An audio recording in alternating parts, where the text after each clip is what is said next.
नमस्कार दोस्तों, अगर आप लोग भी इस बार मैट्रिक का फाइनल एग्ज़ाम देने वाले हो और मैथ का सब्जेक्ट में आप लोग को बहुत डर लगता है क्योंकि मैथ अच्छे से समझ नहीं आता है और मैथ अच्छे से कंप्लीट भी नहीं हो पाया है, तो टेंशन मत लीजिए। इस वीडियो में हम आपको जो ऑब्जेक्टिव क्वेश्चन बता रहे हैं ना, उसको अगर आप लोग अच्छे से याद कर लेते हो, अच्छे से समझ लेते हो ना, तो आप एग्ज़ाम में कितना भी भारी क्वेश्चन आएगा ना, तो उसे आप आसानी से बना लोगे। एक बार वीडियो को देखो, मैं कितना बढ़िया से आप लोग को समझाने का प्रयास करता हूँ। सारा ऑब्जेक्टिव क्वेश्चन आपके इस बार का बोर्ड परीक्षा में लड़ेगा, ठीक है ना। एक एक क्वेश्चन हम आपको बताने वाले हैं चुनिंदा, ठीक है।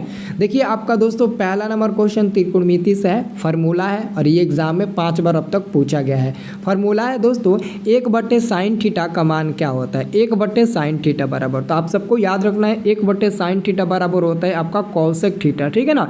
तो आप लोग बता देना 1/sin थीटा बराबर कॉसेक थीटा हो जाएगा। लेकिन अगर आपसे पूछेगा कि 1/cos थीटा बराबर क्या होगा, कहीं ही पूछ दिया तो आप कह देना सेक थीटा होगा, जो कि ऑप्शन नंबर ए नंबर में दिया गया है। तो ये दोनों फार्मूला, ज़्यादातर फार्मूला ये एग्जाम में आता है और कम ये आता है, तो ऊपर वाला ज़्यादा आता है, तो इसका आंसर बी नंबर मिल जाएगा। आप लोग को अच्छे से याद रखना है दोस्तों।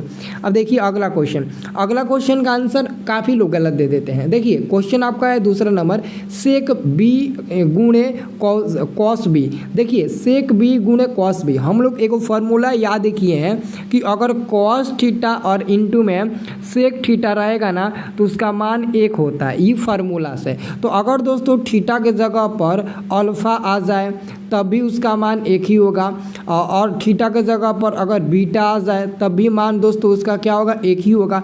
मतलब कि थीटा सेम, मतलब ना सेम होना चाहिए दोनों का।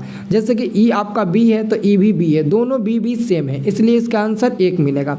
अगर इसके जगह पर बी अल्फ़ा रहता और इसके भी जगह पर अल्फ़ा रहता ना, तब भी उसका मान 1 ही मिलता। मतलब कि अगर सेक कॉस के रूप में है और दोनों ये मान सेम है आपका थीटा वाला, तो उसका आंसर 1 मिलेगा। आपको ये याद रखना है हमेशा के लिए, क्योंकि देखिए कॉस सेक का मान होता है आपका b/h होता है, h/b होता है, सॉरी h/b होता है, ठीक है। देखो मैं आपको समझा देता हूँ। सेक का मान होता है h/b और गुणे कॉस का मान होता है b/h, तो b से b h कट जाता है ना एक बार में, तो हमारा फाइनल आंसर 1/1 यानी कि 1 मिलता है। तो इसलिए हम कहते हैं कि इसका आंसर डी नंबर होगा।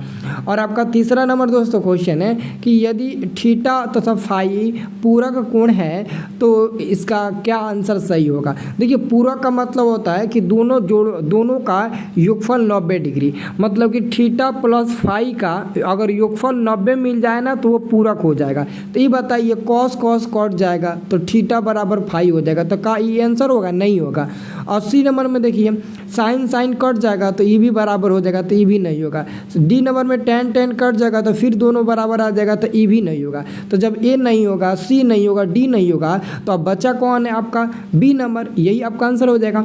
क्योंकि आपका ये सेक थीटा है और बराबर में कॉसेक थीटा है, तो अगर हम इसको सेक थीटा और बराबर में सेक 90 माइनस हम फाई कर दें तो हमारा बन जाएगा काम, क्योंकि sec 90 minus phi equal to cosec phi होता ही है। तो सेक से कट जाएगा तो थीटा बराबर 90 माइनस फाई बचेगा, तो थीटा जब फाई इधर आएगा तो प्लस में हो जाएगा और बराबर में आपका 90 डिग्री मिल जाएगा। तो आराम से हमारा आंसर मिल सकता है ऑप्शन नंबर बी। तो ऑप्शन नंबर बी आपका बिल्कुल सही जवाब हो जाएगा। अगला क्वेश्चन देखिए दोस्तों, अगला क्वेश्चन दोस्तों एक हम आपको ट्रिक बता रहे हैं। अगर इस ट्रिक का इस्तेमाल कर लिए ना तो एग्जाम में कितना भी भारी क्वेश्चन आएगा उसका आंसर दे देंगे। अगर आप 75 और 15 को जोड़िए, अगर इस जोड़ने पर 90 मिल गया तो उसका आंसर आपका क्या मिलेगा, 1 मिल जाएगा। दोनों को जोड़िए, अगर जोड़ने पर 90 मिल गया तो आंसर होगा 1। तो जोड़ते हैं हम 75 15 तो 90 मिल गया, तो इसका आंसर समझ लो 1 मिलेगा, ठीक है ना। कभी भी आप लोग ऐसे क्वेश्चन करके देख लेना, अगर जोड़ने पर 90 मिला तो उसका आंसर 1 मिल जाता है। अब देखिए अगला क्वेश्चन हमारे पास है 5 नंबर दोस्तों। यदि 3 अल्फ़ा बराबर 180 डिग्री है, ठीक है ना, तो कॉस अल्फ़ा का मान निकालना है। तो सबसे पहले 3 अल्फ़ा बराबर दिया है 180 डिग्री। अगर अल्फ़ा का मान बाहर निकाले तो 180 डिग्री और बाटा में 3 हो जाएगा, तो 3 से 18 कट जाता है 6 बार में और 0 उतर जाएगा, तो अल्फ़ा का मान मिल जाएगा आपका 60 डिग्री। अब क्या करिएगा, अब देखो आपको क्या करना है, कॉस अल्फ़ा के जगह पर 60 रख दीजिए, ठीक है ना, तो आपका 60 का मान निकल जाएगा। तो कॉस 60 का मान हो जाता है 1/2 और 1/2 सी नंबर में दिया है, सी नंबर आपका बिल्कुल सही जवाब मिल जाएगा। अगला क्वेश्चन आपका आता है दोस्तों 6 नंबर। ये क्वेश्चन का आता है कि बिंदु -2, -5 का भुज होगा। आपको हमेशा याद रखना है दोस्तों, आपको जो भी बिंदु दिया रहेगा ना उसमें से जो पहला होता है वो भुज होता है। पहला में प्लस रहे या माइनस रहे कुछ भी रहे कोई फर्क नहीं पड़ेगा। और जो दूसरा होता है उसको हम लोग कोटि कहते हैं। क्या कहते हैं? कोटि कहते हैं। तो कोटि तो पूछा नहीं है कि हम लोग -5 आंसर देंगे, भुज पूछा है तो -2 आंसर देंगे, क्योंकि पहला में -2 है तो -2 आपका आंसर हो जाएगा। अब देखिए आपका 7वां नंबर क्वेश्चन। ये क्वेश्चन है एक्स अक्ष से बिंदु 3,5 की दूरी क्या होगा। देखिए अगर आपसे पूछेगा एक्स अक्ष से तो आप लोग पहला को छोड़ देना और दूसरा 5 को आंसर टिक लगा देना। तो दूसरा में आपका 5 है उसको टिक लगा दीजिएगा। अगर कहेगा इसी क्वेश्चन को कि वाई अक्ष अगर कह देगा वाई अक्ष से दूरी बताओ और आपका मान रहेगा 3,5 है तो आपका वाई वाला मान हट जाता है, 5 हट जाएगा और तब इसका आंसर हो जाता 3। लेकिन अगर एक्स अक्ष कहेगा तो एक्स वाला मान को काट दीजिएगा और वाई वाला मान जो भी होगा माइनस में प्लस में गुणा में कुछ भी होगा भागा होगा में बाटा वोटा में सब आप लोग वही टिक लगाइएगा, ठीक है ना। चलिए अब देखिए अगला क्वेश्चन। दोस्तों मैं आप लोगों को ना ऐसे ही बहुत सारे वीडियो देकर आपको बहुत अच्छे से मैथ करा दूंगा। आप लोग हमारा व्हाट्सएप ग्रुप ज्वाइन कर लीजिएगा, लिंक डिस्क्रिप्शन में दिया गया है, बिल्कुल फ्री व्हाट्सएप ग्रुप में, उसमें जुड़िएगा तो आपको फ्री में पढ़ने को मिलेगा, लाइव क्लास सब कुछ मिलेगा। तो आप लोग व्हाट्सएप ग्रुप ज्वाइन कर लेना, ठीक है। अब देखिए आपका 8 नंबर प्रश्न है कि एक्स अक्ष पर प्रत्येक बिंदु की कोटि होती है। अच्छा ये बताइए एक्स अक्ष पर कोटि का मान पूछा है तो कोटि बाद में देखेंगे, पहले एक्स अक्ष का जो निर्देशांक होता है ना बाबू, आप लोग पता नहीं याद किए होंगे कि नहीं। एक्स अक्ष का निर्देशांक होता है x,0। अब x,0 में पहला वाले को भुज कहते हैं ना, और दूसरे वाले को क्या कहते हैं तो दूसरे वाले को कोटि कहते हैं। अब बताओ कोटि पूछा है तो कोटि का मान क्या है? 0 है, तो 0 आंसर होगा ना आपका बी नंबर वाला। हाँ बी नंबर वाला आपका आंसर हो जाएगा। अब देखिए आपका अगला क्वेश्चन है, क्वेश्चन का आ रहा है 9 नंबर कि निम्नलिखित में से कौन बिंदु चतुर्थ चतुर्थांश में स्थित है, यानी कि चौथा घर में कौन है। तो दोस्तों आपको याद रखना है, ये आप लोग पढ़े हो ना, ये आप लोग पढ़े होंगे, ये हमारा एक्स अक्ष होता है, ये हमारा वाई अक्ष होता है। तो ये हमारा पहला चतुर्थांश होता है, ये दूसरा होता है, ये तीसरा चतुर्थांश होता है, ये चौथा होता है। पहला में प्लस प्लस होता है, दूसरा में माइनस प्लस होता है, तीसरा में माइनस माइनस होता है और चौथा में प्लस माइनस होता है। तो आप बताइए, कह रहा है कि चौथा में क्या होता है, तो चौथा में पहले प्लस होगा फिर माइनस होगा। तो देखिए तो कहीं पहले प्लस है तो पहले प्लस यहाँ पर 2 में है, ए नंबर में है, और 6 में भी प्लस है, तो दोनों में प्लस है, जबकि दोनों में प्लस नहीं चाहिए, एगो में प्लस तो एगो में माइनस, तो आंसर ए नहीं होगा। और देखिए बी नंबर में पहले माइनस है तो नहीं होगा, सी नंबर में भी पहले माइनस है नहीं होगा, लेकिन डी नंबर में देखा जाए तो 6 में पहले प्लस है फिर 6 में बाद में माइनस है, तो यही हमारा सही जवाब हो जाएगा डी नंबर वाला, ठीक है, 6,-6। अब देखिए अगला क्वेश्चन पूछ दिया ना, वाई अक्ष से बिंदु P 2,6 की दूरी। तो अगर वाई अक्ष से पूछेगा तो वाई वाले को काट देंगे, अब एक्स का मान क्या होगा 2 होगा, तो यही हो जाएगा 2 इकाई, क्योंकि वाई अक्ष से कहा है तो वाई का मान काट देंगे और बाकी जो बचेगा वो हम लोग लिख देंगे। अगर एक्स अक्ष का पूछता तो एक्स वाला काट देते, वाई वाला देते, लेकिन वाई वाला आप काटेंगे क्योंकि वाई का पूछा है। ओके, अब देखिए अगला क्वेश्चन हमारा, ये देखिए इस क्वेश्चन को 2 तरीका से बना सकते हो। पहला तरीका ये कि हमने आपको बताया था अगर 30 को और 60 को जोड़ोगे अगर 90 मिल जाएगा तो आप इसका आंसर क्या दीजिएगा, 1 दीजिएगा। तो जोड़ कर देख लीजिए, 30 को और 60 को जोड़िएगा तो 90 मिलवे करेगा, तो आंसर क्या मिल जाएगा, 1 मिल जाएगा। और दूसरा ये कि आप इसका मान रख कर बना सकते हैं, क्योंकि सेक दोस्तों सेक आपका 30 डिग्री जो होता है ना, सेक 30 डिग्री उसका मान क्या होता है, उसका मान होता है 2/√3, और कौशिक 60 का भी मान होता है 2/√3, तो √3 2 कट जाएगा तो बस 1 ही बचेगा, तो इसलिए हमारा आंसर डी नंबर होता है। और जो मैंने ट्रिक बताया उस ट्रिक से आप आसानी से बहुत जल्दी सॉल्व कर लेंगे, अगर मान नहीं भी याद है ना तब भी आप सॉल्व कर लेंगे।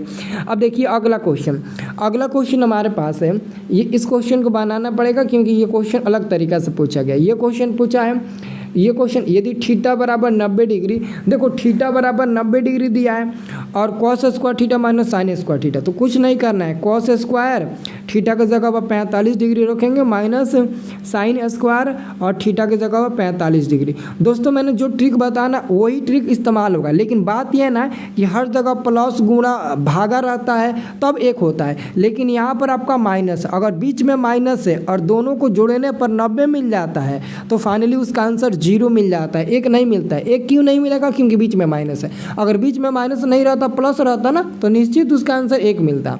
अगर गुणा भी रहता भाग बढ़ाता ना तभी आंसर 1 मिलता है, लेकिन यहाँ पर आपका माइनस है तो माइनस है तो आपका आंसर 0 मिलेगा, तो 0 पर टिक लगाइएगा, ठीक है। और नहीं तो आप इसे सॉल्व भी कर सकते हैं। कॉस 45 का मान होता है 1/√2 और इसका स्क्वायर, और फिर साइन 45 का भी मान यही होता है, एकदम सेम टू सेम, इसका भी स्क्वायर हो जाएगा। और पता है एगो माइनस में एगो प्लस में तो कट कर 0 मिल ही जाएगा, तो आपका आंसर 0 ही मिलेगा किसी भी तरीक़ा से आप बनाइएगा तो। और अगला क्वेश्चन आपका 13 नंबर है, निम्नलिखित में किसका मान √2 के बराबर है? तो √2, देखिए tan 60 का मान तो आपको पता ही होगा, tan 60 का मान √3 होता है तो नहीं होगा। cos 45 का मान होता है 1/√2, ये भी नहीं होगा। sin 30 का मान होता है 1/2, ये भी नहीं होगा। लेकिन cosec 45 का मान सिर्फ √2 होता है, तो आंसर आपका ये डी नंबर वाला बिल्कुल सही जवाब हो जाएगा। अगला हमारे पास क्वेश्चन है, ये देखिए ध्यान से देखिएगा दोस्तों। अच्छा ये बताइए, ये 33 को और 57 को जोड़ेंगे तो क्या होगा? तो 33 डिग्री प्लस 57 डिग्री अगर जोड़ते हैं तो 90 मिल जाता है, मतलब कि इसका आंसर 1 मिलेगा। तो इसका तो आंसर 1 मिलेगा, लेकिन देखो गुणा में दिया है पहले से 3, तो 3 तो आपका इसमें नहीं मिलेगा क्योंकि 3 तो अलग है, 3 अलग है। बाकी साइन 33/cos 57 उसका ना 1 मिलेगा, तो वो 1 मिलेगा और गुणा में 3 हो जाएगा, तो इसका बराबर हो जाएगा 3। तो आंसर आपका ये डी नंबर वाला बिल्कुल सही जवाब हो जाएगा। अगला क्वेश्चन देखिए, आप ही बताइए दोस्तों, अब आप लोग बताइए, अब आप लोग बता सकते हैं। मैंने बोला था ना कि अगर यहाँ पर प्लस रहेगा और दोनों को जोड़ने पर 90 मिल जाता है तो आंसर 1 तो मिलबे करेगा।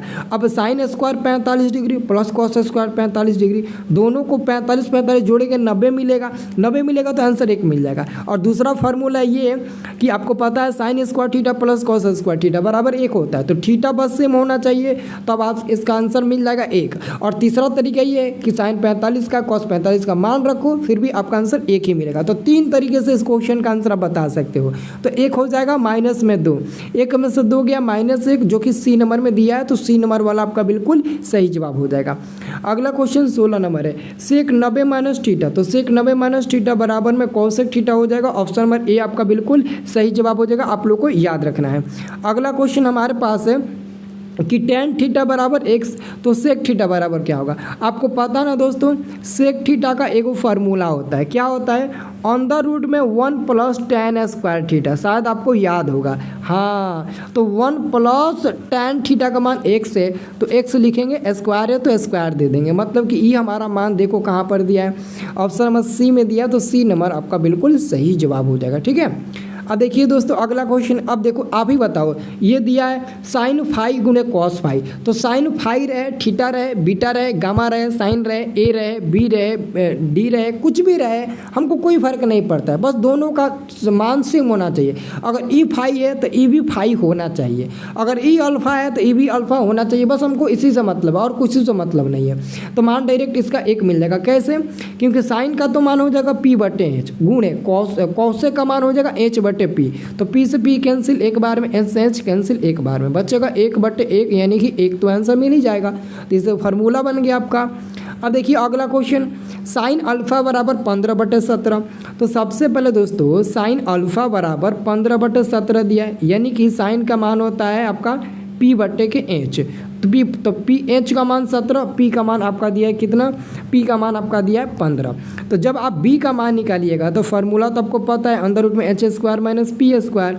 अब आपको बताना है एच का मान कितना? 17, 17 का स्क्वायर माइनस पी का मान 15 का स्क्वायर। ठीक है, तो 17 का स्क्वायर आपका 289 हो जाएगा, माइनस 15 का स्क्वायर 225 हो जाएगा। अब जब घटाइएगा ना तो आपका मिलेगा 64, और 64 का वर्गमूल मिल जाएगा 8, यानी कि आपका बी का मान कितना मिल जाएगा? 8 मिल जाएगा। बी का मान कितना मिल जाएगा? 8 आपका मिल जाएगा। तो कॉट अल्फा का मान होता है b/p, तो b का मान 8 और p का मान 15 है। अब 8/15 देख लीजिए कहाँ है, देखो डी नंबर में दिया है, डी नंबर आपका सही जवाब हो जाएगा। आप सॉल्व करके भी देख सकते हैं, 8/15 ही मिलेगा। अब देखिए अगला क्वेश्चन हमारे पास है, कह रहा है कि दो को बिंदु है P और Q, इन दोनों के बीच की दूरी निकालना है। तो दोनों बिंदुओं के बीच की दूरी निकालने के लिए फॉर्मूला क्या होता है, x2 - x1 का the whole square plus y2 - y1 का दी होल स्क्वायर। तो दोस्तों x2 का मान आपका 4 है और x1 का मान 3 है, 2 है, तो 4 में से 2 गया, 2 का स्क्वायर आपका 4 हो जाएगा, प्लस y2 का मान 2 है और y2 का मान 2 है और y1 का मान आपका 3 है, तो 2 में से 3 गया, -1 का स्क्वायर 1 मिल जाएगा। तो इस प्रकार दोस्तों ये रूट में 5 मिलेगा और रूट 5 का वर्गमूल नहीं निकलेगा, तो बी नंबर आपका बिल्कुल सही जवाब हो जाएगा। अगला क्वेश्चन देखिए, अगला क्वेश्चन दोस्तों है सूत्र m1x2 + m2x1 but m1 + m2, m1y2 + m2y1 but m1 + m2 को कहा जाता है। तो दोस्तों ये अंतःविभाजन का सूत्र है, विभाजन सूत्र है लेकिन अंतःविभाजन है। लेकिन अगर सिर्फ इसमें प्लस की जगह माइनस लग जाए ना तो बाह्य विभाजन हो जाता है, लेकिन प्लस है सब में तो वह अंतःविभाजन होगा। ऑप्शन नंबर ए आपका सही जवाब हो जाएगा। अगला दोस्तों हमारे पास क्वेश्चन है बिंदु P x, y की मूल बिंदु से दूरी। तो दोस्तों मूल बिंदु से दूरी का फॉर्मूला होता है √x² + y²। तो हम क्या देंगे, x का मान x ही है, y का मान y ही है। अगर दोस्तों हो सकता है कहीं a, b दे दे तो a, b दे देगा, तो कोई दिक्कत नहीं है, a² + b का स्क्वायर करेंगे। अगर मानते हैं 3, 2 दे दे तो कोई बात नहीं है, 3 का स्क्वायर + 2 का स्क्वायर, तो 3 का स्क्वायर 9, 2 का स्क्वायर 4, इस पर का हम रूट में 13 आंसर देंगे, कोई दिक्कत नहीं है, जो आएगा वही देंगे, लेकिन माइनस में नहीं देंगे, ये आपको याद रखना है, ठीक है ना। तो आप लोग कमेंट करके बताइए ये वीडियो आपको कैसा लगा, क्या ऐसे ही आपको और सारे वीडियो की ज़रूरत है, अगर है और पसंद आया तो कमेंट करके ज़रूर बताइए। व्हाट्सअप ग्रुप ज्वाइन कर लीजिए बाबू, ठीक है ना, व्हाट्सअप ग्रुप सब लोग ज्वाइन कर लीजिए, लिंक डिस्क्रिप्शन में दिया गया है, आपको बहुत सारे इंपॉर्टेंट क्लास और वीडियो आपको मिलेंगे। ओके।